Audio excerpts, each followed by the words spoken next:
On a fait la première diagonale. On va faire la deuxième.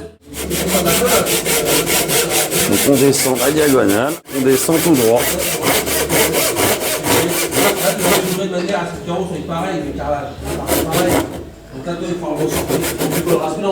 Et ça bouge pratiquement, c'est quasi.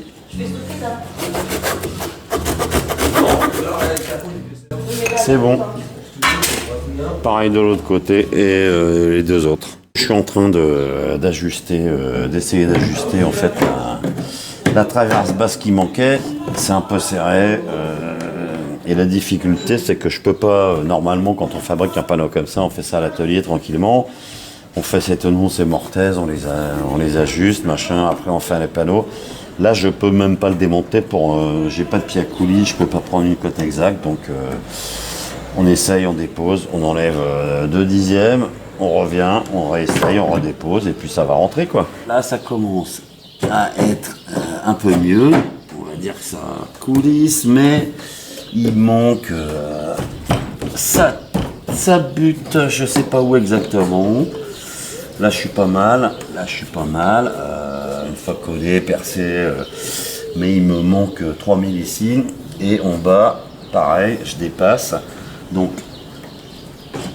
je pense que je vais tout simplement, je vais faire un épaulement sur les tenons. S'ils sont trop courts, pas très grave, vu que, alors c'était pas fait comme ça à l'époque, mais je vais le coller, le cheviller et ça ira. J'ai réussi à préparer ma pièce qui ira quand même à peu près. Et à l'origine, elle était montée avec un chevillage à tir.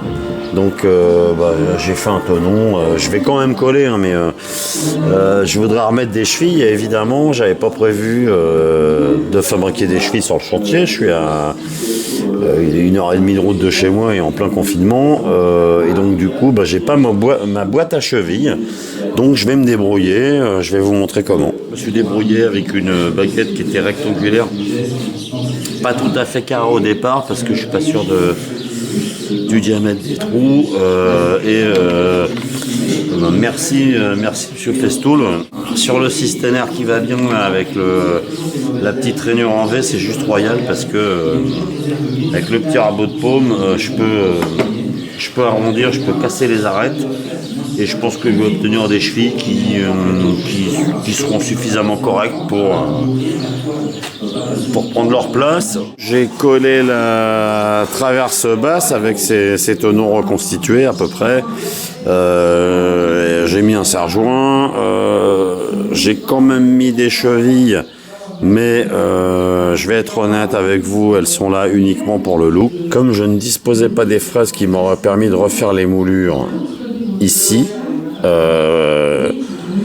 j'ai simplement tracé et je pense que j'essaierai de faire ça au ciseau à bois, à la gouge, pour avoir quelque chose qui soit à peu près raccord, quoi. Fin de la 3e journée et ça va. Ce côté-là, ça va y aller sans trop de soucis. Bon, il me manque un petit quelque chose, mais j'ai fait un essai avec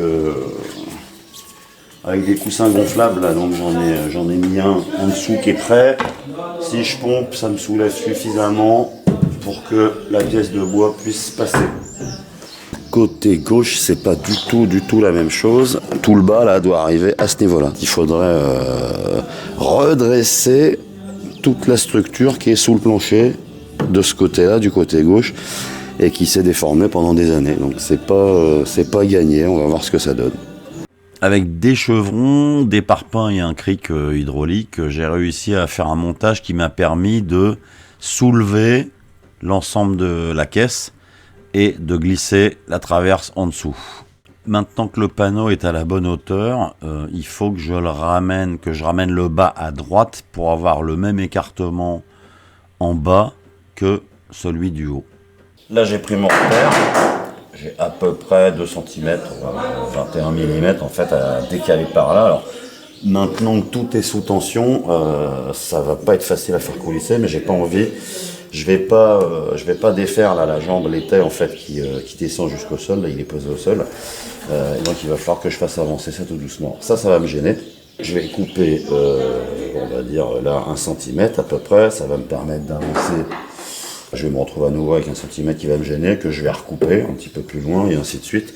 Ce qui me permettra de garder quand même cette pièce sur côté pour finir proprement la courbe à la fin, mais je vais m'approcher jusqu'à ce que je sois en place. Je vérifierai les éclairages, je fixerai l'ensemble et après seulement j'enlèverai les sarjoints et les têtes. Mon instrument favori, à la scie Zap, c'est une chaîne mais ça va aller, bon là je l'ai ressorti, ça va assez vite. On est en train d'imprégner le champ des lames de plancher d'origine, tout simplement parce qu'en bout, elles ont été clouées, reclouées je ne sais combien de fois. Il y avait plein de micro-fissures, le bois était un petit peu plus friable et l'objectif c'est de les conserver, ces lames. Là c'est une imprégnation avec de l'époxy à l'eau, donc premier passage avec une époxy assez diluée pour qu'elle pénètre par capillarité dans les pores.